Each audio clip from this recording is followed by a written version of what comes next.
doing? Huh? Ni-sama, where did you go? Yura asked, looking around before she noticed Naruto on the ground looking around in awe. How did he get down there? Did he move so fast that not even Yura could follow him? She knew that her brother was fast, but that was just ridiculous. Yura jumped down to the ground and stood next to Naruto. Ni-sama, what are you doing on the ground? Yura asked, and Naruto was about to respond before they heard something creak. It started out small before it got bigger. Naruto looked down to see the tree in front of him beginning to fall forward. He noticed the large slash beginning to form on it before he smiled. It was happening. The slash he did while in his technique was working just now. The tree fell to the ground in a thunderous crash while Yura coughed from the coming dust. What was that? She asked while Naruto continued to stare in awe. He looked at his hands and smiled. It was right there, but it wasn't done. No, it wasn't perfect just yet, but man, he couldn't wait till he figured it out. Come on Yura, we have more stuff to do. Let's get going, Naruto said, and while Yura would have wanted an explanation as to what happened, she decided not to say anything and just nodded her head as they rushed off. Yura looked back at the fallen tree and raised an eyebrow before she decided to leave it alone. With Kabuto. Kabuto walked through the hall of another base and cursed underneath his breath. Orochimaru was dead at the hands of Uchiha Sasuke and him, he was cowering from Naruto Uzumaki. He didn't know why he did it, but it was terrifying. That chakra, that cold stare, and the way his very presence spelled death for him. Kabuto snorted as he held up a notepad. With Orochimaru's death, he would have to take over the entire organization. Hey, that actually wasn't so bad. Kabuto continued to walk through the base before he looked down to see thousands of dead inmates in the ring below. He narrowed his eyes before seeing a light blue-haired woman. She looked at everyone with a mild glare before looking up to see Kabuto watching her. Oya oya, Gurren-san, what has happened here? Kabuto asked while Gurren walked up the stairs. She smiled at seeing such a thing while she spoke. We had a little battle royale for Orochimaru-sama and it seems that quite a bit of people couldn't make the cut. So Kabuto, where is Orochimaru-sama? Gurren asked while Kabuto smiled, however behind that smile was a face of pure irritation and annoyance at one particular Konoha shinobi. If people started to learn of Orochimaru's death, then it would bring about repercussions for Kabuto that he just didn't need right now. Orochimaru is out at the moment. He wishes not to be disturbed right now. Now then, Gurren-san, I have a mission for you, Kabuto said, holding up a notepad. He grinned like mad, which made Gurren arch an eyebrow at him and his expression, but she didn't say anything about it. Alright, what am I supposed to do? Gurren asked while Kabuto motioned for Gurren to follow him. The two left the arena behind and walked through the corridors of the base. You will go with Gozu, Kijiri, Kiho, Narari and Renji. There is a little marsh-filled area. It is said to be making a few appearances in the water. Until now no one has been able to see it, but Orochimaru-sama doesn't want to leave something to chance, so you six will be going. Along with one more person. I think you'll like him. Can you get the mission done? Kabuto asked, knowing that he didn't need an answer. Gurren merely smiled and placed a hand on her hip. For Orochimaru-sama, I'll give anything, Gurren said while Kabuto knocked on a door. It was soon opened to reveal a young boy with pale green hair. His magenta-colored eyes focused on Gurren's form while she looked down at the young boy. Yukimaru-kun, I want you to go with Gurren-san and help Orochimaru-sama. Will you do that? Kabuto asked. He had taken Yukimaru to the resting place of the Sanbi at one time. Yukimaru knew his duties and Kabuto was sure of that. Yes, I can, Yukimaru said, although it was rather in a submissive tone than anything else. Kabuto nodded with a smile and walked off while Gurren took the time to look at Yukimaru a little more. She saw that he seemed to be rather short for his age, but other than that he seemed fine. It was only when she saw the smile on his face that Gurren snorted and walked off while Yukimaru closed his door. What's he smiling at me for? Gurren wondered to herself before shaking off the thought to go and get ready for her mission along with her team. That was until Kabuto stopped her with a hand on her shoulder. Should I be reminded of something else? Gurren asked, wanting to get ready while Kabuto raised his ki, enough to make Gurren shudder. Kabuto was about to give Gurren his most needed to be heard advice. Gurren, whatever you do on this mission, on the off chance that you meet with Naruto Uzumaki, then you and the others are to stop what you are doing immediately or you will regret it, Kabuto said while Gurren raised an eyebrow. Orochimaru talked about the Kyuubi Jinchuriki before, but he didn't sound like something Gurren couldn't handle. However, she took Kabuto's advice with a nod and walked off while Kabuto went in the other direction. He wouldn't lose Gurren too. She was still a crucial asset to Orochimaru's plans and he would make sure she lived even if he had to do something drastic. In Kurigakure. Really? You want to come to Uzushiogakure and see my son? Kushina asked while Mei nodded her head quickly. If she had known that she was going to have another close family member, then who was she to not go and meet him?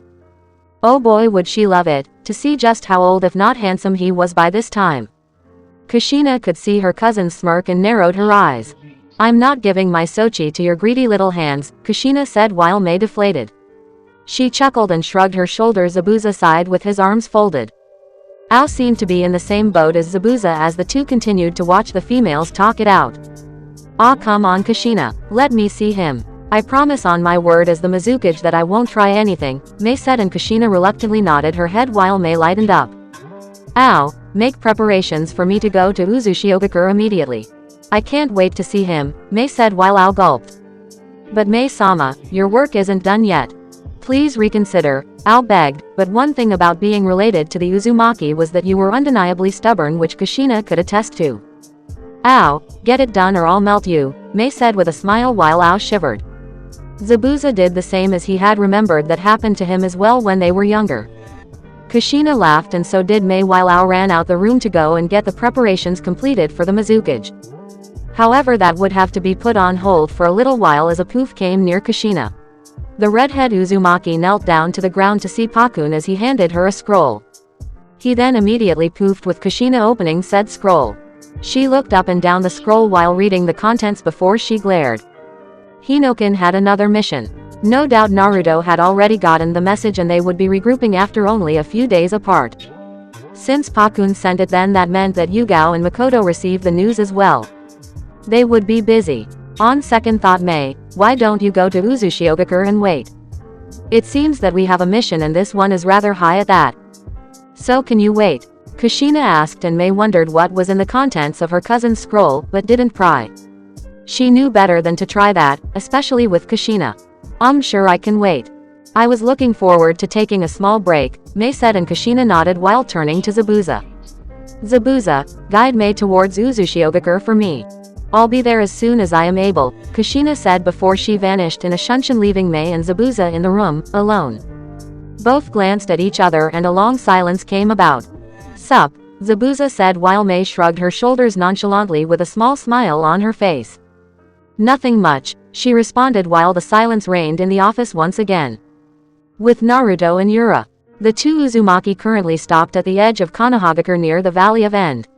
Naruto looked around for a bit, but seeing the map that Pakun had sent him, then he and his team were to rendezvous a little further off.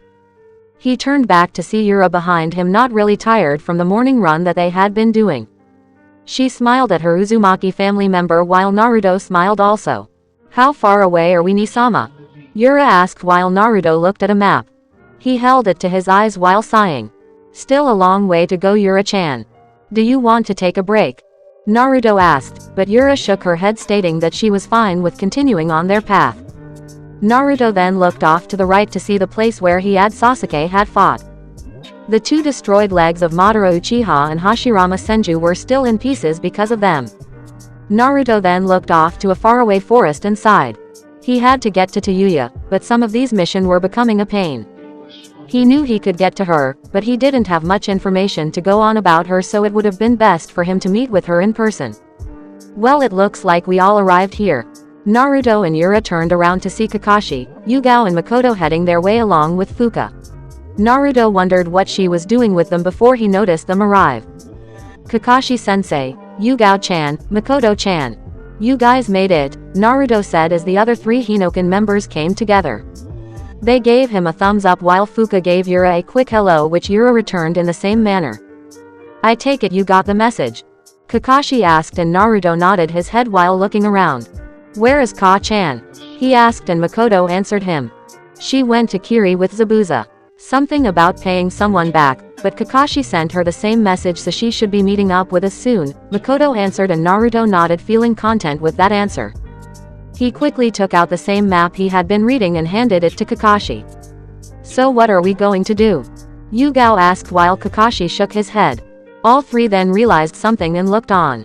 Hey Naruto, where is Sasuke? Makoto asked, slightly concerned for her son while Naruto sighed. He rubbed the back of his head and gave a smile, and that smile seemed to calm Makoto down as her worst fear hadn't been realized. Sasuke is with Yuna. We accomplished it. Sasuke took out Orochimaru. He's really gone, Naruto said, and the shock of those words were evident as Kakashi, Yugao and Makoto stood there in silence. Even Fuko was silent, and it was a long time before the realization hit their ears. Naruto, I admit that Sasuke is strong, but how could he beat Orochimaru by himself? Kakashi asked. Even he had faced Orochimaru and he knew that he would die. Orochimaru was just that strong while Naruto smiled. I wouldn't sell Sasuke short. He's an ass, but he's very strong. Plus we sort of got him when he was a little weak and in a bad mood. Plus Sasuke told me that he used the Uchiha-style Kenjutsu. It seemed that it was rather effective against someone like Orochimaru, and now Sasuke and Yuna have left to go and do something else. More than likely they won't be joining us, Naruto said while everyone glanced at each other.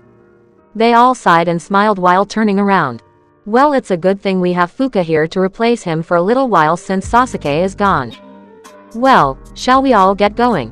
Kakashi asked, and everyone nodded as they ran off into the distance with Naruto sending a little gift to Tsunade.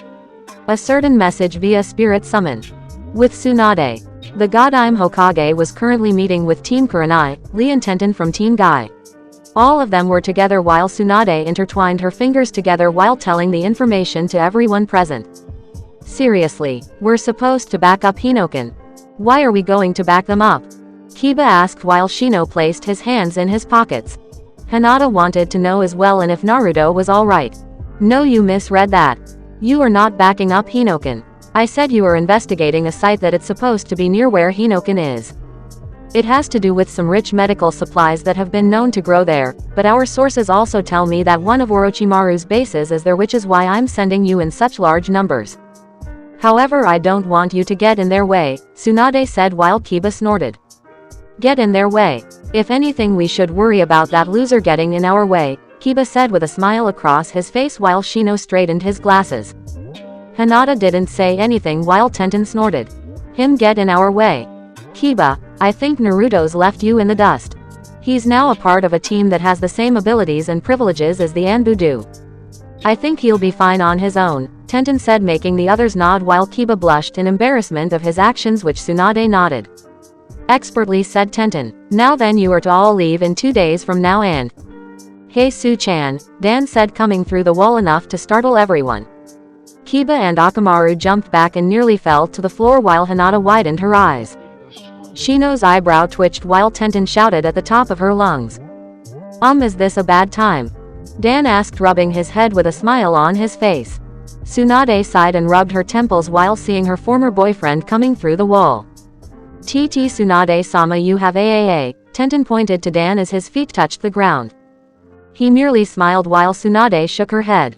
Oh yeah, like she could explain this to anyone now. Damn brat, always making her life complicated. Yes, I know what he is, Tenten. Now would all of you calm down?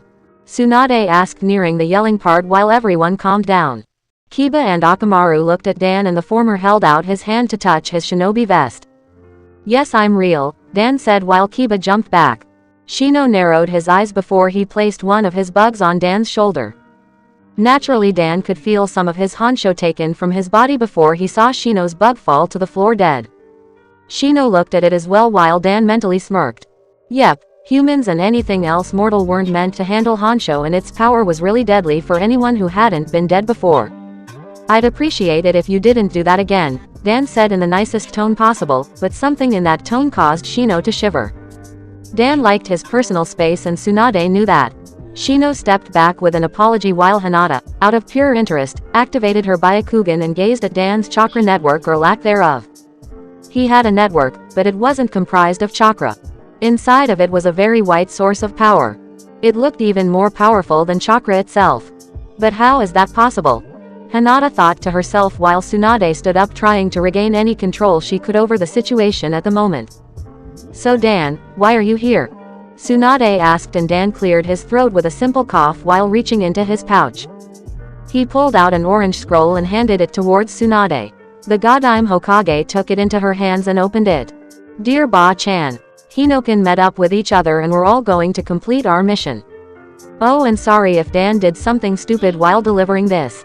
He said he thought it would be a good idea to surprise you and I kind of agreed with him on that.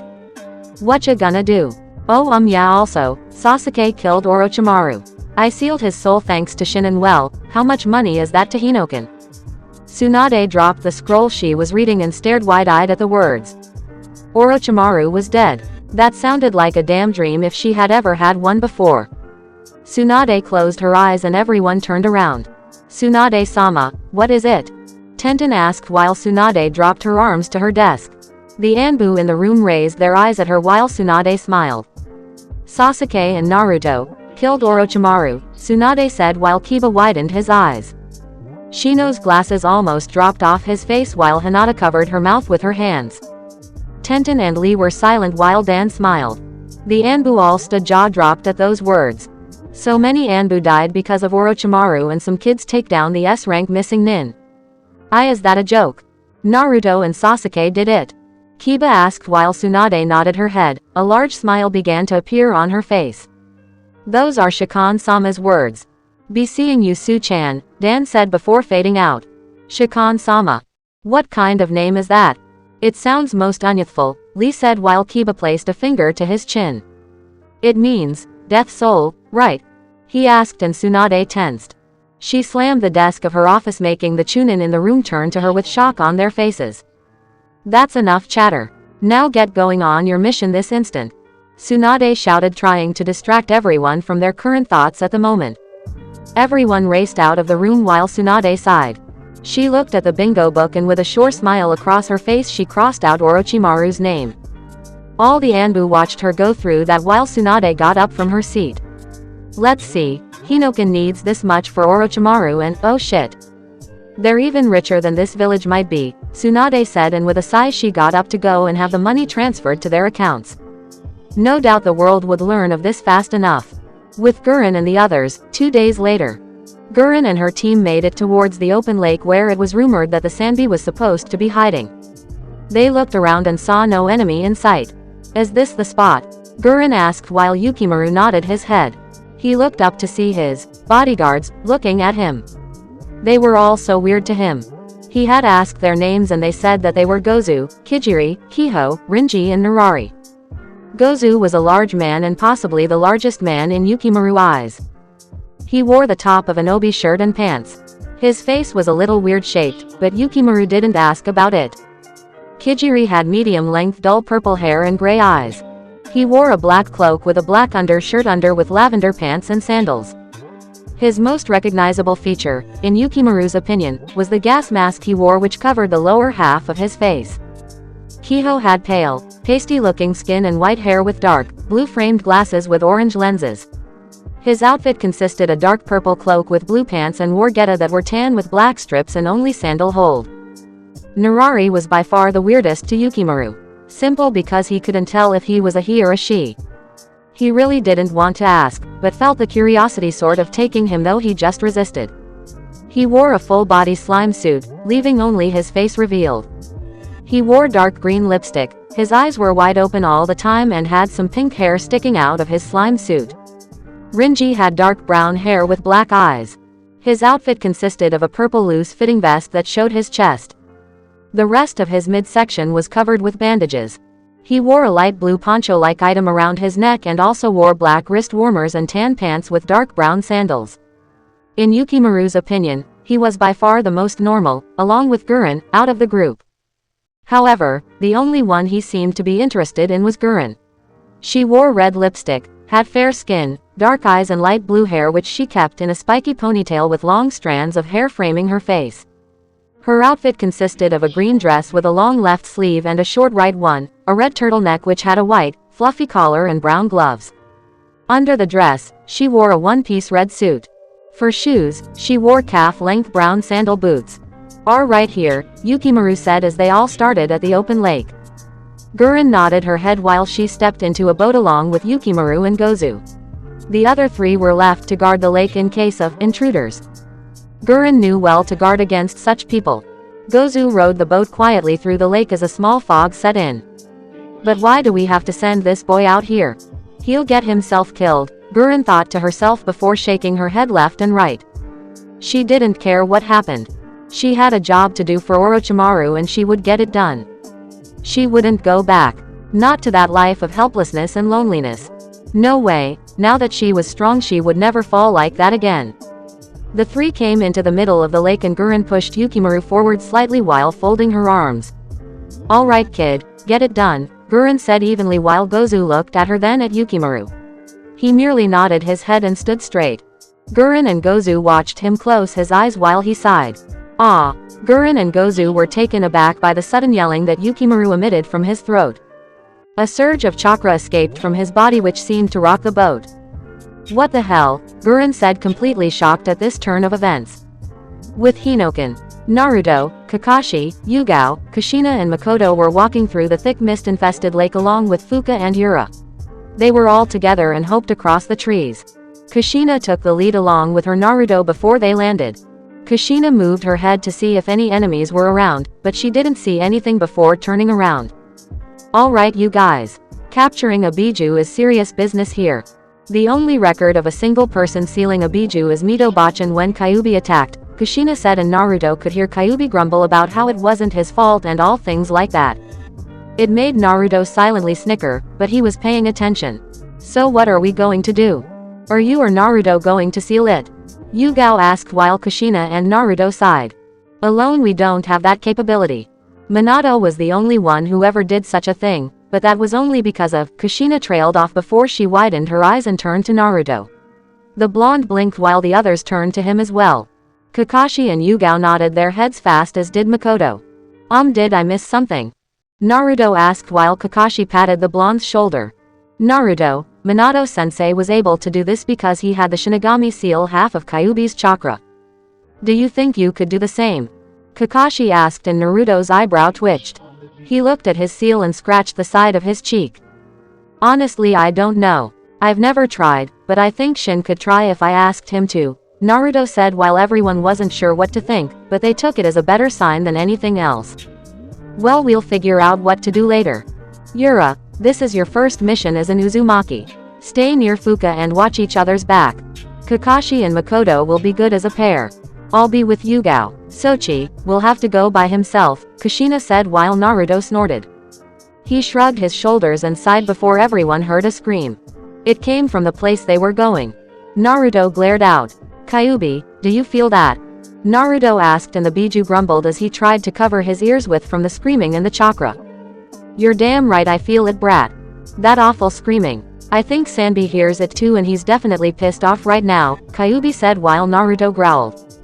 Everyone quickly headed for the sound of the screaming in their respective groups. At the lake, Gurren covered her ears and so did Gozu as they saw Yukimaru's body expel a large quantity of chakra. He screamed and screamed more while they saw something in the water. It was beginning to rise as they watched in awe. A large silhouette of the Sanbi came into view for them all while Gurren raised an eyebrow. It roared at them rocking the boat, but it was brief and started to fade. Gurren turned towards Yukimaru and watched him straining his body to keep the chakra going. She narrowed her eyes before Yukimaru stopped and fell to the boat exhausted. He huffed and they watched it disappear from their view. What happened? Gurren asked while Yukimaru gasped for breath. He seemed to be in some real pain which was something that Gurren noticed. She quickly patted Yukimaru's back and sighed. You alright? Gurren asked and Yukimaru nodded his head though it was only slightly. Gozu, row us back. We're going to regroup and set up camp. This isn't going to work, Gurren said while Gozu nodded. He began to row them back and it didn't take them long to reach the edge as Gurren took Yukimaru's hand and led him out and toward her team.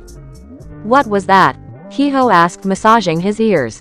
Gurren ignored her partner and turned to Rinji while she pointed towards Yukimaru. We went with this plan Rinji. What the hell was that? Gurren asked clearly angry that the Sanbi had disappeared and for why she didn't know. Rinji snorted and shrugged his shoulders. It seems that Yukimaru isn't able to maintain the high chakra outtake. Luckily we have these, Rinji said, holding up some pills in a bag. Gurren narrowed her eyes and took one into her hands. What the hell is this supposed to be? Gurren asked while Rinji spoke. Something from Kabuto. It's supposed to help Yukimaru right there, or so I'd guess, Rinji said while Gurren turned around. She nodded and knelt down while handing the pill to Yukimaru. Think you can take it?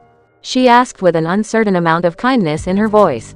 Yukimaru looked at the pill, then at Gurren. She still stared at him, emotionless as she could, but couldn't resist a small smile coming on her face. That smile then faded as she turned her head fast to the right. She felt a few chakra signatures converging on their locations. She sucked her teeth while the others got ready. Aniki, do you see them? Kijiri asked Rinji, and the teammate nodded his head while he turned to Gurren. I suggest that we get out of here. There is a small shack in the forest where we can regroup. I don't think we're ready to face them just yet, Rinji said while Gurren narrowed her eyes. Are you saying that we should just run? She asked, and Rinji shook his head fast with a small smile on his face. No, nothing like that, but if you don't want us to head back to the shack, then I think we should at least see who they are and act accordingly. I'd rather not head into battle blindly, thank you, Rinji said while Kiho smirked. He got the little gun on his arm ready for a fight. He wasn't going to go, boom, anytime soon. Everyone hide, Gurren said, and everyone did so while she grabbed Yukimaru and covered his mouth. Everyone hid in the bushes, trees, etc. As Naruto came jumping down. He grinned and looked around, but didn't see anything. Hey, what village is that guy from? I don't see his headband, Aniki, Kijiri said while Rinji narrowed his eyes. Naruto walked up to the lake and knelt down. He touched the sand and smiled. Was he the one you sensed? Rinji asked while Gurren nodded. He was one of them, but where were the others that were with him? Gurren wasn't insane. She knew that she felt more chakra signatures than just his, but from his attire he seemed to be really strong, as if the sword on his back was any indication, as well as the long sequence of intricate seals on his arms. Naruto grinned as he could feel all their stares on him. The others were off investigating something else, and Naruto took the time to go to the lake. Kyuubi had calmed down and said that the screaming had stopped, which was the first thing that Naruto had noticed, but he could still feel their chakra signatures. The female was obviously doing the right job, stayed hidden, which was something that Naruto was going to give to her. Let's see. That scream came from here in the sandy somewhere in this lake. Looks like I should report back, Naruto said to himself while Gurren cursed underneath her breath. He's after the Sanbi as well, but that blonde hair. Kabuto warned me about it, Gurren said to herself. Naruto stood to his feet and looked around. He smirked and spoke. It's obvious that you're there, so why don't you come out before I force you out, Naruto said while Gurren growled. He spotted them and he was making it seem like a joke. What do we do, Gurren? Kiho asked while Kijiri smirked. It's just one brat. We can take him, no problem, he said, but Rinji shivered at the sight of the blonde. Naruto chuckled and shook his head. No. Well, alright then. I'll force you out. Kai. Naruto shouted and the forest exploded from one of Naruto's clones while Gurren and everyone jumped out. They all appeared on the beach with Naruto while the blonde smiled. Was that so hard? Naruto asked while Gurren and everyone else surrounded Yukimaru. Who are you? Gurren asked and Naruto smiled. Naruto Uzumaki, at your service, the blonde said while Gurren widened her eyes. This was the guy that Kabuto told her to stay away from. He looked just like a teenager. Why should she be scared of this guy? Well, Naruto-san, I'm afraid you're going to have to leave right then. We're falling back. Everyone retreat, Gurren said, and before anyone could ask why, she shot off with Yukimaru in her hand and the others left as well. Naruto raised an eyebrow while Kyuubi spoke. Yes, run. Run. Run away from the Shinigami summoner. You bunch of chickens. Kyuubi hollered while Naruto shook his head left and right. He let a chuckle escape his lips before their signatures were away from his sensory. The blonde took his hand off his sword that he was unconsciously holding rather tightly while he sighed. You're ridiculous, Naruto said, making Kyuubi laugh in the depths of the blonde's mind. That I am, Kyuubi said while Kushina and the others dropped down. Naruto smirked as he came up to them. Everyone else had been hiding while Naruto acted as some of the bait. It worked magnificently for them too. It seems that they weren't the only ones who knew about the Sanbi's location. So what's the plan now? We saw about 5 or 6 of them. I can't say we outnumber them simply because it might take both Naruto and Kushina Taiko to carry out the operation at the moment, Yugao stated while everyone else folded their arms and adopted thinking poses. They all didn't know what to think of the situation at the moment before Yura made a suggestion. What about Nisama's summons? Yuna-san is with Sasuke-san, so he should have 4 other people, right? Yura asked, and everyone turned to Naruto, who furrowed his brow. He closed his eyes while internally thought it over. He tried to imagine all the possibilities of using Pakura, Dan, Kimimaro and Fujikaze. He had talked with them all a few times, but then again he felt that they might be able to do some more good. Hold that thought, Yura-chan, Naruto said as he took out his sword. Everyone watched him code it in Honshu while he swung his sword around. Everyone jumped back away from him while Naruto shouted, "Shikan no Mai!" Naruto shouted, and 2 people came from his sword and landed on the ground. Dan was still gone after delivering Naruto's message to Tsunade. So the 2 people who came back were Pakura and Kimimaro. As soon as both landed on the ground, they bowed. "Hi Shikan-sama," they said while Naruto smiled. He patted both Pakura and Kimimaro on the shoulder, causing the 2 to look up at him to see the blonde's warming smile. It sort of relaxed them since both were more formal than most people. "Pakura, Kimimaro, I have a mission for the both of you. In this area are people trying to take the Sanbi. I want you to find them and keep tabs on them for me. Don't let yourself get caught," Naruto said while Pakura and Kimimaro glanced at each other. The tall woman and Kagaya clan member 10 stood to their feet and nodded. "As you wish, Shikan-sama," they said before they both dashed off while the others came together. Yura and Fuka stared at the 2 leaving shinobi before turning back to seeing Naruto place his sword away. "I'm so never going to get used to that," Yura said, and Fuka could only nod in agreement with her Uzumaki family member. It didn't take long before the 2 females saw everyone else heading towards the water and soon followed after them. Naruto quickly sprinted up to his mother and placed a hand on her shoulder, stopping the redhead for a bit. Kushina turned to her son to see Naruto's smile.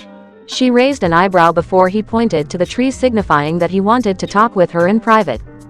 Kushina stared at her son in confusion, but nonetheless trusted him and agreed to go with him. "Naruto-kun and I need to talk. All of you continue to investigate the waters. If you see anything, then notify us," Kushina said, and everyone nodded, agreeing with her orders. Kakashi took point while Makoto and Yugao filed in behind him. Fuka and Yura decided to walk around the waters for a bit and look around while Kushina and Naruto disappeared into the woods. Naruto tried to make sure that they were out of earshot range. He looked back and knew that they weren't followed while Kushina tapped her foot impatiently, waiting for her son and lover to start with the explanation. "All right, Sochi, what's with all of the secrecy and you? Is something wrong?" Kushina asked, but she was shocked when Naruto grabbed her waist and twirled her into the air. Kushina yelped in Naruto's arms while her son continued to swirl her around. "Ka-chan, I did it. I really did it," Naruto said before he set Kushina down. The female Uzumaki gasped from the sudden excitement before she decided to ask. "What did you do?" she asked, and Naruto snickered while he scratched his cheek. "I made the jutsu that we were working on. See these seals on my wrists? These help to regulate my honsho flow through my body, and thanks to that I was able to make it work like I wanted. It mimics the ripple effect of distortion, Ka-chan," Naruto said while Kushina seemed even more confused than before. "Touch my shoulder," Naruto said, and Kushina nodded. She shrugged her shoulders and gently placed her hands on her son's shoulders. Naruto closed his eyes and placed his palms together. Kushina watched in awe as his chakra flared and the true essence of honsho came onto his hands. "Kukanyugami no Jutsu," Naruto shouted as he extended his hands. Kushina watched in awe as a large pool of white ripples came from his hands. They started to spread over the entire area of Naruto's desire, and Kushina watched in sheer fascination as everything around them stopped. She could see that the mist had stopped moving. The waters were eerily calm. Not a sound was being heard. "Sochi, what is this databane?" Kushina asked, looking around the place like she had never seen it before in her life. Everything was still and silent. They were like the only ones moving in the entire world at the moment. "Ka-chan, this jutsu stops time for everyone but us. However, I can't only keep it for as long as much of the honsho that I put into it. That's one of its weaknesses. A second weakness that I want to overcome is the time duration. For right now, we can only stay in this space for about 5 minutes, Naruto said while Kushina walked through the bushes. They moved and rustled when she touched them, but then Kushina noticed that when she pushed branches apart they didn't go back together, but stayed the way she had them. One thing Kushina observed about this place is that if people stopped then she could be a true blur to them if she needed to when Naruto turned it off. It also seemed that the space part of this time, space ninjutsu, was that it applied to only her and Naruto. If they wanted then they could move anything to where it should be, but then Kushina remembered Naruto's words about its weaknesses. 5 minutes wasn't really a long time, but it seemed like it could be. All the books those clones must have read and practiced for Naruto and herself get this to work. This was the product of using that many clones reading and practicing. How amazing was this technique? Sochi, this is incredible. You actually did it, Kushina said while Naruto came up behind her. He smiled with a nod before Kushina came walking out of the bushes.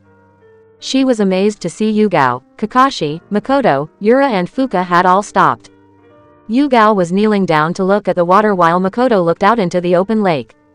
Kakashi had stopped in mid-step with one foot in front of the other with his hand on his chin.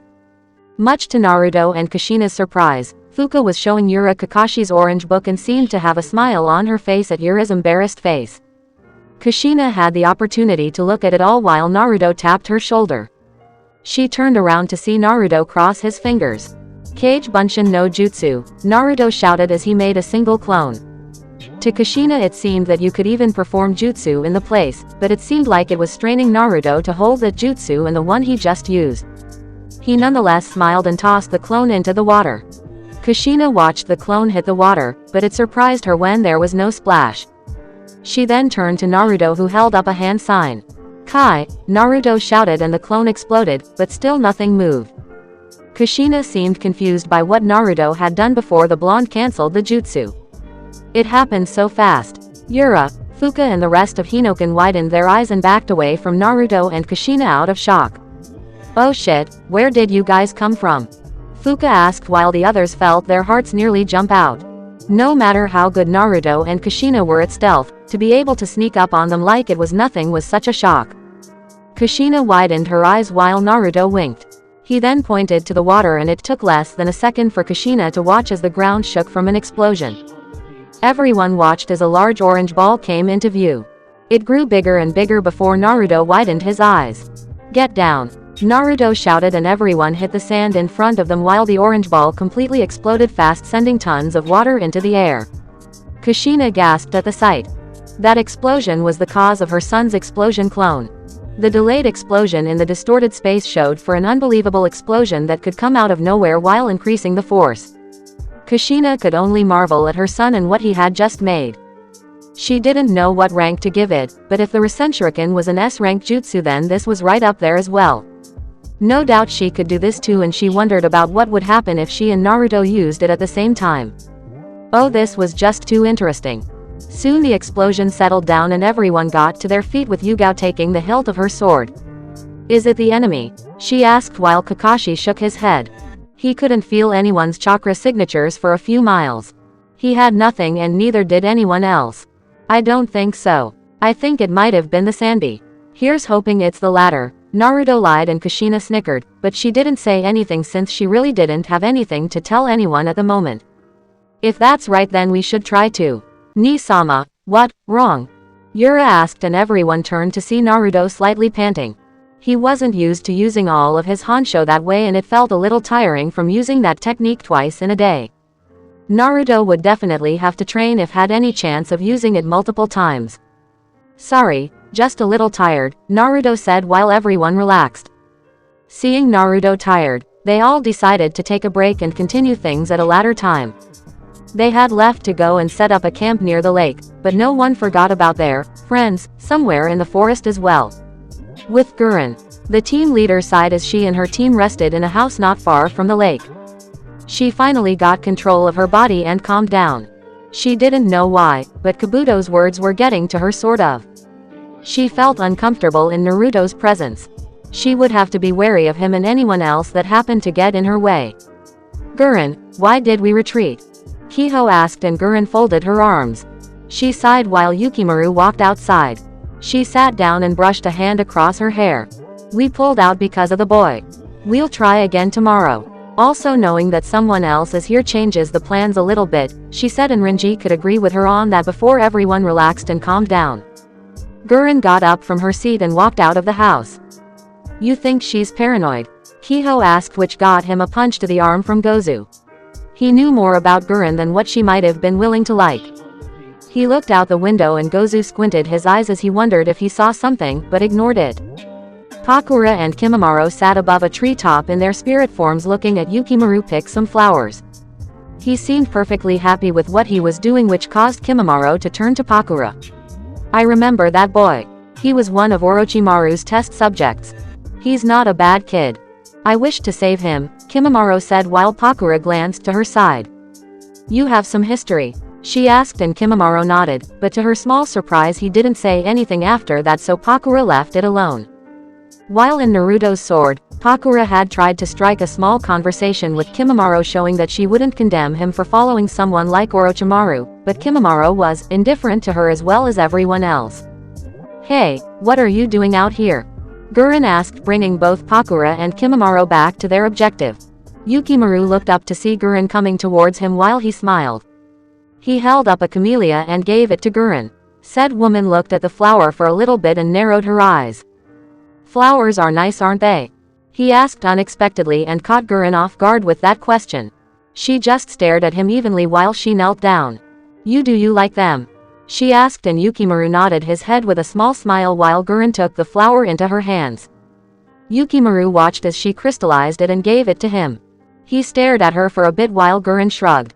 Pakura and Kimimaro widened their eyes at such a thing. A Kekai Genkei. Some type of crystal bloodline that seemed to be like theirs. Here, now you can stare at it all you want, Gurren said before walking off. Yukimaru smiled and looked at the crystallized camellia flower before turning around. Thank you, Gurren-san, he said, and Gurren just paused in mid-step. She turned around and saw Yukimaru's gentle smile and unconsciously smiled before walking back. Pakura and Kimimaro noticed the action and glanced to each other. Kimimaro, I'll go and inform Shikan-sama. You stay here and stay updated, Pakura said, and Kimimaro nodded as he watched Pakura float off. Meanwhile, Kimimaro looked down to see Yukimaru smiling. Gurren-san is nice. She's not a bad person, he said suddenly, and Kimimaro raised an eyebrow. Weird kid was the only thing that Kimimaro could be thinking right now. Somewhere else in Hai no Kuni. Asuma. Shikamaru shouted in tears as he ran for his sensei. He was running as fast as he could, but his legs felt so heavy. Azumo and Kotetsu widened their eyes while Asuma dropped to his knees. He coughed up blood while the medium-sized red circle around his form disappeared. Ha ha ha ha, ha ha ha ha ha. Fall into despair for Jashin-sama. Hidan cried out while Kakuzu shook his head at his partner. They had made this little detour because of Asuma's bounty and were just looking to claim his head. What a coincidence that they were able to meet up with said person. Hidan, you idiot. He was worth more alive, Kakuzu said before Azumo and Kotetsu stood in their way from taking Asuma. Shikamaru grabbed him and shook him. Asuma, don't die. Not here. You have to go back. We both do. You have a child waiting for you. Shikamaru said before Asuma raised his hand. He lightly smiled and touched Shikamaru's face. Don't cry, Shikamaru. Just promise me one thing. Please, protect the will of fire, Asuma said with his last words and dropped down, lifeless. Shikamaru clutched Asuma's body close to his own and cried out while Azumo and Kotetsu grabbed both him and Asuma as they disappeared from Kakuzu and Hidan's view. The latter chuckled and licked his tri-scythe. Jashin-sama is well pleased with that Hidan's blood. Hee hee hee ha ha ha ha. Hidan cackled while Kakuzu shook his head again. He had such a weird teammate. Shin appeared over Asuma's lifeless body and narrowed his eyes. Things have begun to move. Sorry, Shikan, but it's almost time for the world to know, Shin said to himself before fading out of view. 15. Chapter 26. Elsewhere. Oblivious to what just happened with Team 10's Jonin-sensei, the members of Hinoken were all gathered around the lake looking it over, and suddenly Kushina just from the beach and landed into the water. She looked around the misty marsh and sighed. I don't see anything here. Or that guy is really hidden, she said, and everyone agreed. Naruto could still hear Kyuubi's ramblings that Sanbi was definitely in the lake. As for where then he didn't know, but he could feel his fellow Biju's power like a damn plague that invaded the fox's senses. Well, we know that Orochimaru's shinobi are here for some reason. If they are here, then there is something of interest around here. And we all heard that screaming not long ago. I do believe that something is here, Yugao interjected, and her confidence was raised when Naruto agreed with her. The blonde proceeded to walk across the water as well despite his tiredness and looked out at the seemingly calm waters. Yeah, Sanbi is here. Kyuubi said that he is.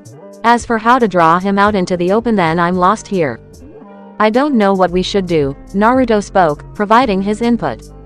Kushina narrowed her eyes and folded her slender arms. If that's the case, then we'd have to wait until those others are done with whatever they are supposed to be doing. It's risky, but if we can get the Sanbi to appear, then we can contain it, Kakashi assessed while Fuka and Yura seemed at a loss for words. Yes, but one wrong move and it could end up with Orochimaru. The last thing that we need is for him to be experimenting with a Biju, Yugao retorted, making some of the others chuckle even though they knew that she was being serious. Alright, we'll just have to leave it at that. Sochi, Yura and I will travel into the lake and find anything. Fuka, you are to go with Kakashi, Yugao and Makoto. Help them set up a perimeter around this lake with some seals that Sochi designed. If we're lucky, then they will wait till nighttime to come back. By that time we should have something concrete, Kushina ordered, and everyone agreed as Yura and Naruto watched their teammates vanish in leaves, with Fuka giving a small wink to Naruto, making the blonde showcase a small pink blush to his face. Yura rolled her eyes while Kushina snorted. Something about flighty women in their family before they walked off into the water with the mist covering them. Naruto was about to follow before he turned around to see Pakura land behind him. Pakura-san, what did you find out? Naruto asked, and Pakura knelt down on one knee as she gave the information to her summoner. Hi Shikan-sama. Kimimaro and I know where the enemy is hiding. They are in a small shack not far from here. It also seems that there is a small boy with them. Kimimaro and I believe that he is crucial to their plot to control the Sanbi. Kimimaro has agreed to stay behind until I return. We think that they will come back somewhere near nightfall, Pakura said, and Naruto brought a finger to his chin. That tied in well with the rest of Hinoken's plans. Naruto could now take some precautions when it came to this, but the boy that Pakura referred to sort of got Naruto's interest. What could a little boy be doing with Orochimaru? Ugh, I don't even want to ponder that. I need some mind soap or something. Yuck, Naruto shuddered at the thought. Quickly for his, and Kyuubi's sanity, they got off that topic fast and just in time, as Pakura seemed to have something else to say to him. Also, there is this blue-haired woman with him. You've seen her, right? Pakura asked, and Naruto nodded. He had seen her before at that one point. He hadn't given a chance to them as his team had come for him. Naruto grumbled and scratched the back of his head. What about her? Naruto asked, and Pakura cleared her throat with a cough. She's like me, Shikan-sama. She has a Kekai Genkai. Kimimaro and I have seen it. She's able to encase anything she touches into crystal. Sort of like me with my Shikuden, Pakura answered, and Naruto sighed. A Kekai Genkai for crystals. That seemed weird enough that it already was. Shoten. Naruto thought to himself before he smiled and patted Pakura's shoulder, making her look up at him. Alright then, thank you Pakura. You can go back. Tell Kimimaro that I said thanks as well, and keep up the good work, Naruto said with a thumbs up, and Pakura allowed for a small, happy smile to come across her face. Understood Shikan-sama. Oh, also Kimimaro says that he remembers the boy that we were watching. He says that if you don't want to, then he won't force his wishes upon you, but he hopes that you will save that boy, Yukimaru, Pakura said, and Naruto paused in mid-step. Pakura watched him go through several emotions. Well, sort of. His back was turned to her and she tried to look at the subtle hints on Naruto's face, but she didn't really get that much out of it. Naruto then turned around and smiled. I see. So Kimimaro is just a big softie. Tell him that I'll do all in my power to get the boy safely, Naruto said, and Pakura nodded before she floated off back to Kimimaro. Naruto in the meantime walked off to catch up to his mother and cousin. He was busy thinking over Kimimaro's request. Naturally, Naruto would have wanted to save anyone from the clutches of Orochimaru, but since the Sanin's apparent death, then Naruto could have just told them that. For some reason, he would be sure that they wouldn't believe him unless he had some form of proof, and in all actually they didn't have to believe him about anything. He would have to think things over. It didn't take Naruto long to catch up to Kushina and Yura, who had been waiting for him to arrive. The blonde had relayed all of Kakura's information to his mother and leader. Kushina was more than pleased to know that they wouldn't be back until the night time. That gave Hinoken more than enough time for them to get themselves situated with the environment. So what are we going to do? Yura asked, and Kushina smiled. It was sort of like Naruto knew a prank was coming from his mother, and that fact sort of scared him. He had never known his mother's prankster side before, but for some reason it got him hot under the collar. Oh yeah, he was just so hot for his mother at the moment from that smile, and the fact that Kyuubi was telling him to take both Yura and Kushina at the same time didn't help him at all. Naruto ignored the dirty thoughts for another time while he knelt down, earning him stares of confusion from Kushina and Yura. Sochi, what are you doing? Kushina asked while Naruto placed his hand on the wet water. He closed his eyes while he offered his mother and cousin an explanation, although Yura hadn't asked, but he knew that she was just as curious as Kushina was. I'm going to send out a wave of Honsho over the lake. If there is anything that uses spiritual energy at all, then I should be able to find it. Since the biju or condenses of chakra, then you should be able to locate the spiritual half of the chakra that allows you to make chakra, Yura exclaimed, interrupting Naruto, but getting a nod from the blonde. Kushina seemed okay with it and allowed Naruto the opportunity to do his works before the girls noticed Naruto slam the water. Immediately a large wave of Honsho swept the lake from the surface and covered it entirely. Naruto slightly coughed since his use of the Kukanyugami had sort of drained him while he did a jutsu inside it. He noticed that Honsho was much harder to control, and using it for his incomplete time-space ninjutsu was hurting him slightly in that department. Naruto closed his eyes and scanned the entire area. It was obvious that the lake was deeper than he had imagined it. He then suddenly opened his eyes and glared at the water. He had just located the Sanbi. He seemed to have been sleeping or something like that, but Naruto was sure that the biju knew that he was there thanks to that tactic. He's here, but he's really down there.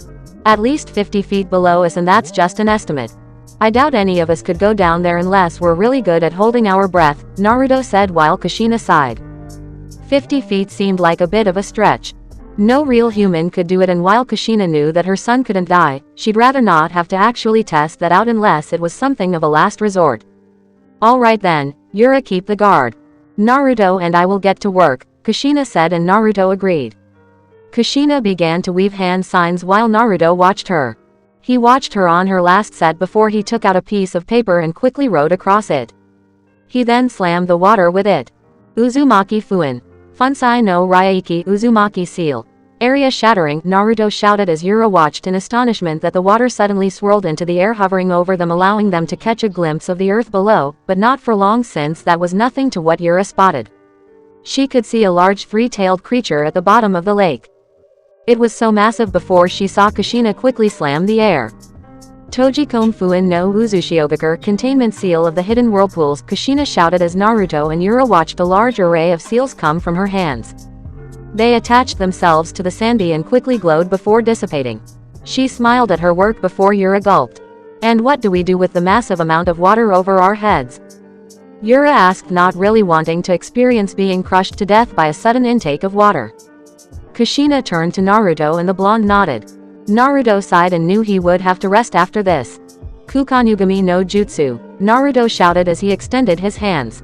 Everything around him froze and he looked to see Yura staring at the large wall of menacing water threatening to crush their very lives, while Kushina was totally relaxed, but he could understand why his mother was so.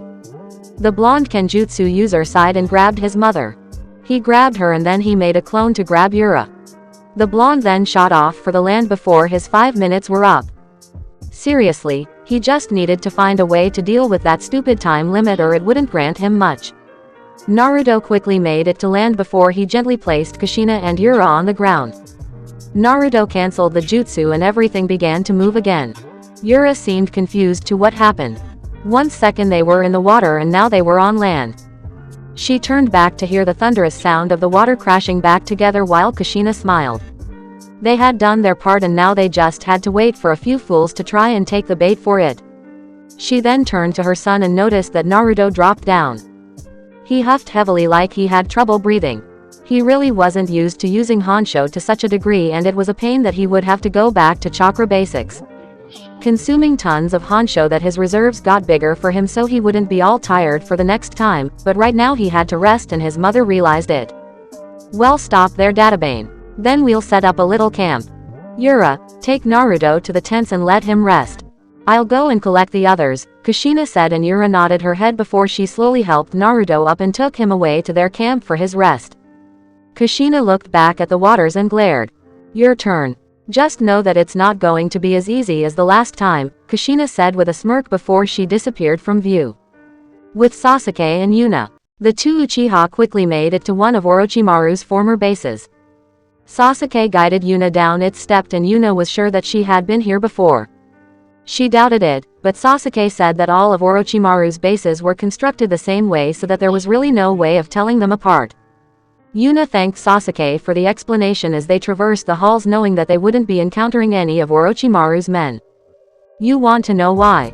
Well, let's just say that Sasuke never liked company in the places that he went to when he was alone.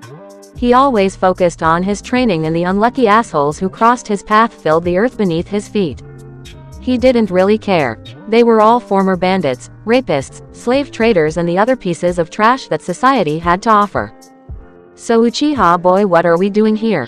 Yuna asked with a smirk as she lightly tapped Sasuke's arm. The Uchiha glanced at her with a sort of knowing glare of his eyes, but didn't stop the small smile from creaking across his face, though he was sure that Yuna had missed it. Simple, we're going to get the only idiot that I actually left in this place. Don't worry, he's pretty much harmless. Though he's someone you could take if he got on your nerves, Sasuke said, and Yuna nodded her head, sort of relieved, but at the same time pained. Why, she wasn't sure. Alright then, what's this guy's name? Yuna asked, and Sasuke turned around. Suigetsu. It's time that idiot repaid his debt to me, Sasuke said before he opened a door. It was dark, well, sort of. The only types of lights were computer monitors and lights flashing. Yuna could see a tube of water and the bubbles surfaced from time to time. She looked inside and narrowed her eyes. Boo! A sudden voice said, and Yuna jumped back in surprise while Sasuke folded his arms. Both Uchiha noticed a teen with bluish-white hair. He cackled at Yuna's surprised face before he turned to Sasuke. Oh boy, what do you want? Don't you have better shit to do than bother me? He asked while Sasuke snorted. Shut up, Suigetsu. We're getting you out of there and you are coming with me, Sasuke said while Suigetsu glared at him. Ha! You wish, Sasuke. I'm not facing Orochimaru's wrath just so you can exact vengeance on your brother. Stupid emo, Suigetsu said while Yuna glanced at them both. She saw the smile on Sasuke's face as he folded his arms. Well then, it's good that he's dead and not coming back. Isn't it? Sasuke asked while Suigetsu widened his eyes. He then calmed as Yuna and Sasuke watched him laugh out loudly. Ha ha ha. And Kabuto said that the Uchihas had no sense of humor. That's a good one, Sasuke, Suigetsu said, and Sasuke narrowed his eyes into a glare. Yuna chuckled and walked up as she leaned her body against Suigetsu's container. They also say that the Uchihas are legendary for a reason, water boy. Want me to show you how strong my Kaiden affinity is? I wonder if I could turn you into steam, Yuna threatened while Suigetsu glared at her. Sasuke, who is this bitch? Suigetsu asked while Sasuke smirked. Yuna Uchiha, Sasuke responded, and Suigetsu glanced at her. Yuna seemed more than ready and capable of going through with her threat. Suigetsu then moved his eyes back to Sasuke and glared. Is he really gone? Suigetsu asked, and Sasuke nodded his head in an affirmative. Suigetsu sighed and rubbed the back of his head. Looks like I'll finally be entertained. Well, hurry up and get me out of this thing already, Suigetsu said, and Sasuke nodded. He advanced on the tube before Yuna stopped him. She looked at Suigetsu with a thoughtful expression. What do you say? Yuna asked while Sasuke raised an eyebrow. Now, Suigetsu shouted, and Yuna shook her head. She placed her hand on the container and quickly channeled her chakra into it. Suigetsu watched as the water began to bubble. He widened his eyes, and so did Sasuke before Suigetsu slammed the tube. You're crazy. Fucking crazy girl. You're worse than Karen, Suigetsu shouted, and Yuna merely whistled while she kept channeling her Honsho into the water. Living things couldn't handle the heat of Honsho nor the Honsho in general. Oh, it looked like it really hurt. I'm waiting, Yuna said patiently while Suigetsu cursed. He could feel his insides hurting from the power of life that all spirits were known to possess. Please, please, please, get me out, Suigetsu shouted while Yuna stopped her technique. She motioned for her little cousin, lover to move forward, and in one swift motion Sasuke cracked the glass and watched as Suigetsu fell out. He coughed and glared at Yuna before his body was cloaked to wear some clothes.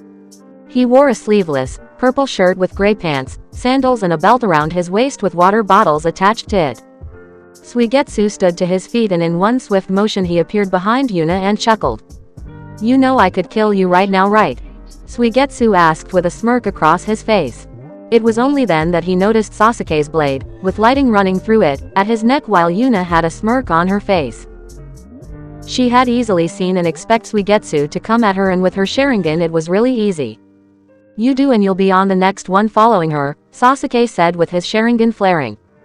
Suigetsu glanced at Sasuke while Yuna smiled. Don't bite off more than you think you can chew, she said before she removed herself from Suigetsu's hold and placed a hand on her hip. No, can we go now? It's late and I'd like to get something to eat, Yuna said while Sasuke agreed. Whoa, if I'm gonna join you then there is something that you have to get for me, Suigetsu said, and Sasuke glared while Yuna raised an eyebrow. And what would that be? Yuna asked and Suigetsu grinned. The sword of the demon of the mist, the Kubikiribocho, Suigetsu said with a grin. Yuna didn't seem all that impressed actually. HMPH, men and their toy blades. Sasuke didn't really seem to care, but he doubted that he could tell Suigetsu that the sword's wielder was alive and even stronger than before. Fine, Sasuke said, and Suigetsu nodded as he left. Yuna pulled Sasuke to the side and whispered. You do know that Zabuza is, she trailed off as Sasuke nodded. He doesn't need to know that, Sasuke said, and Yuna snickered and nodded before they followed Suigetsu out of the door. Back with Hinoken, 2 days later, nighttime. Naruto sighed and opened his eyes. It was night and the moon was in the sky. He looked around and noticed that the others were in their tents. Most likely no one was really sleeping since they were waiting for an attack at any moment. It had been 2 days since their encounter and it seemed that Kimimaro and Pakura were wrong in their information, but Naruto didn't reprimand them for it. No, that was somewhat of his fault. Naruto felt most of his Honsho return to his body, and this was something that he noticed also. If he wasn't doing anything then Honsho could refill in his body much faster than chakra could, so the blonde was feeling a little better. He had used yesterday to practice with the time-space jutsu. He drained his Honsho continually doing things and he noticed something else. He could only use the Kukanyugami 3 times a day. He had tried to shoot for a 4th, but it didn't work. Which made him wonder why. Did I wake you, Shikon-sama? Dan asked, shocking Naruto slightly. He kept his warm and inviting smile which calmed Naruto down. The blonde sighed and shook his head to Dan's question. Dan then reported his mission a success for Naruto in delivering the scroll to Tsunade before he was absorbed into Naruto's sword. The blonde watched him leave and since he was up he decided to have a little walk. Naruto left his tent and quickly walked off, though he knew that the others knew he was up and where he was going in case they needed him. Naruto enjoyed the little quiet that he could get and looked up at the moon. Strangely, it reminded the blonde of Shin with its white presence. He settled on top of a rock and stared at it longingly. Naruto, for some reason, could feel a lot of spiritual energy flowing from it. He could feel it linking to the Honsho in his body. What are you thinking? Kyuubi asked from behind his cage to his grown-accustomed friend. Naruto smiled and leaned back. Not sure. I just feel at peace when I look at the moon. I don't know why, Naruto said, and Kyuubi didn't know why either. He then closed his eyes and gave a snort of acknowledgement before he used on of his tails to scratch his eyebrows before going to sleep unless something interesting happened. Oh, so you like looking at the moon too? Naruto resisted the not unexpected urge to jump from the sound of a voice and shifted his eyes to glance at Yukimaru, who had come up with a smile. Naruto raised an eyebrow to the boy before he noticed a little further off that Kimimaro and Pakura weren't far off. This must be the kid that they were talking about, Naruto said in his thoughts before he registered the boy's question. Yeah, I do. How about you? Naruto asked, and Yukimaru nodded his head while he looked up at it, showing his crystal flower to Naruto. The blonde glanced at it and watched it shimmer in the moonlight, granting it a very nice luminescent glow. I love it. There is just something nice about it, Yukimaru answered, and Naruto nodded. The two teens stayed together for a bit since there was little to talk about. Then they stayed quiet, but Naruto didn't know that Yukimaru didn't like silence. Say, would you mind telling me? Where is home? He asked, and even though Naruto had his eyes closed, he thought over the question. So many times he had often wondered that question when he was younger and still the bane of people's existence. He wondered if he would miss Konoha if he left, or if they would miss him. Whether or not he would be happy in another village or even another country. However, Naruto knew that if he had left, then he most likely wouldn't be here. He might not have the Shinigami contract. Not his mother, Hiashi, and Hinata might still be sad about Hanako. Neji would still be sad without Hisashi. So many things wouldn't have happened had he not been in Konoha and endured it all. Home is where your heart is. You don't need things. You just need to be happy with whoever you're with. And trust me, Orochimaru isn't going to give that to you. Naruto didn't have to open his eyes to know that the boy looked at him in awe. He could somehow see Kimimaro with a calculated stare, as well as Pakura. Yukimaru got silent and traced his fingers over the crystal. So you knew about me? He asked, and Naruto nodded his head. Yep, it wasn't that hard actually. You really should leave him. The guy's dead anyway, Naruto said, and if Yukimaru was shocked about Naruto learning of his identity, then he was even more shocked about Orochimaru. What are you talking about? Orochimaru-sama is alive. Kabuto said too, Yukimaru said while Naruto chuckled. Oh, he would have liked nothing more than to laugh in Kabuto's face about that fact, but he knew better than that. Yeah, well, sorry to break it to you, but Kabuto's pulling your leg, kid. You and that little group you've got going on are doing this for nothing. Trust me, Kabuto's not going to have anyone who can challenge him, so he'll most likely kill them and you later, Naruto said while Yukimaru looked at him jokingly, but the small glare that Naruto gave the moon made him flinch. He'd even kill Gurren-san? Yukimaru asked, and Naruto watched him tighten his hold on the crystal while Naruto smiled. Is she the one who made that crystal for you? Naruto asked, and Yukimaru nodded with a small smile. She's really nice. She stopped the mission for my benefit. I don't like using my powers, but if it will make Gurren-san happy, then I will do it, Yukimaru said, and Naruto glanced at him. He figured that Gurren was the woman he had seen and chuckled. To be serving Orochimaru, she must be messed up somewhere, Naruto baited. He wanted to see Yukimaru's reaction, and he got a glare from the boy. Gurren-san isn't evil or bad. I trust her. Don't talk about her like that, Yukimaru said, and Naruto closed his eyes with a smile. She's not bad, huh? Naruto thought to himself and chuckled, which got Yukimaru's attention. It was then that he noticed the swirl on Naruto's right shoulder and widened his eyes. Ah, that marking. I've seen it before, Yukimaru said while Naruto's eyes widened. He quickly stood up and turned to Yukimaru, which shocked the boy. Where? Naruto asked frantically. His symbol had been seen, and he hoped that this kid wasn't joking. Gurren-san has one like that on her lower shoulder. Also, there was this middle-aged man in Kumogakure who had it. He had blonde hair like yours. I was in Kumo at one time before coming here. Did I say something wrong? He asked, and Naruto shook his head. There were 2 women working for Orochimaru who were related to his family. Then there was Tayuya and this guy from Kumo. Naruto looked up at the moon and sighed. No way was he going to get near Gurren unless they fought, and she really didn't seem like the type to talk first and fight later. Naruto sighed and sat down. He brushed his hand through his hair and grumbled. This was some troubling information for the blonde, but he couldn't deny that he wasn't happy. Are you sure? Naruto asked, and Yukimaru nodded. Naruto chuckled at the innocence of the boy. He was telling information to the enemy, but Naruto wasn't going to abuse it. No way would he. Tell me, Yukimaru, if Gurren were family of mine, would you go with her with me? Naruto asked, and Yukimaru pondered his question. He placed a finger to his chin and smiled. Where Gurren-san goes, I will go, he said cutely, and Naruto chuckled. He stood to his feet and walked off. Very well then. Be prepared for tomorrow. It's going to be a long day, Naruto said, and Yukimaru watched him disappear before he saw Naruto wave his sword into the air. He wondered what he was doing, but Naruto then sheathed it and walked off. Weird guy, Yukimaru said to himself before he walked away. Back at the shack, Yukimaru came through the door, and he was met with a glare and a tapping foot as he looked up to see Gurren with her arms folded, merely waiting for Yukimaru's reply. Every seemed to enjoy the boy's squirming before he smiled. I went out for a walk, he said, and Gurren's glare tightened.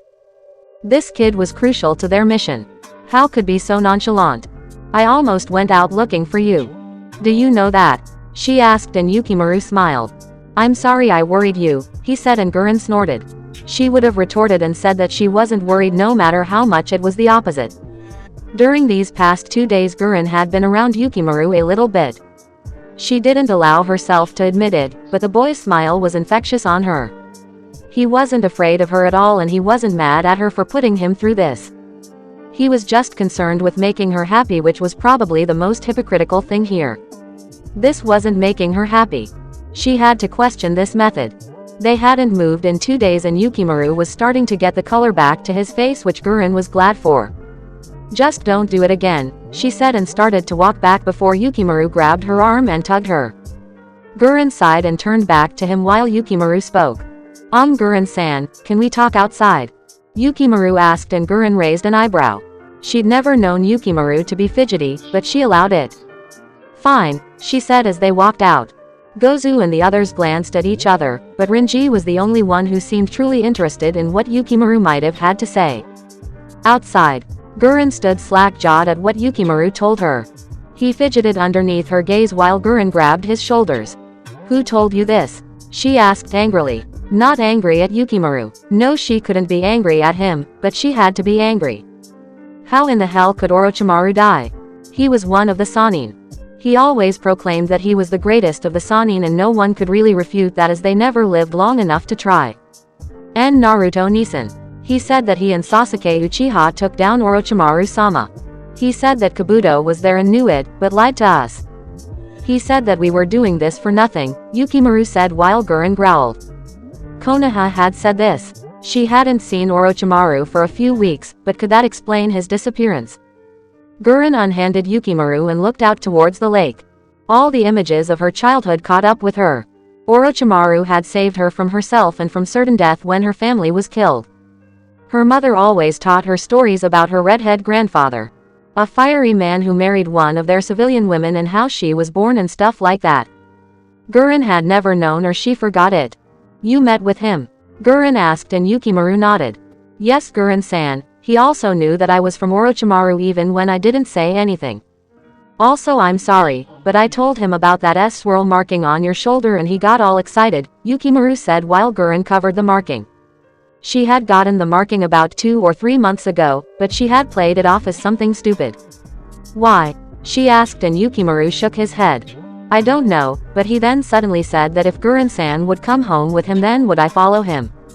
I said that I would go anywhere that Gurren-san went because I like Gurren-san, Yukimaru said, and despite the situation Gurren balled her fists.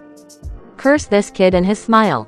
Also curse this information. But how could a mere brat and an Uchiha handle Orochimaru? Gurren had to know. Where is he now? Gurren asked, hoping to get the drop on Naruto and the others, but Yukimaru wasn't sure and Gurren didn't reprimand him for that. It was sort of obvious. I don't think he was lying, Gurren-san, Yukimaru said while Gurren turned to him. He had this look in his eyes. It was like I had to believe him above all else. What will you do if he's right? Yukimaru asked, and Gurren bit her thumb. If he was telling the truth. On the chance that he was telling the truth, then Gurren wouldn't know what to do. Her life revolved around Orochimaru's goals, and without him then it was over. She wasn't sure what she would do. Gurren racked her brain left and right before she widened her eyes. She gave a small smile and nodded. Yes, that could work. If he was telling the truth, then that was the best way to do it, wasn't it? Yukimaru, here's what we're going to do. If he is telling the truth, then we'll do something. If not, then I'll kill him. It will require a few things. Do you want to do this? Gurren asked. She really was changing because of this kid. She wasn't sure why, but he always made her smile. In fact, this plan would make her heart wrench again. Hi Gurren-san, Yukimaru said while Gurren sighed.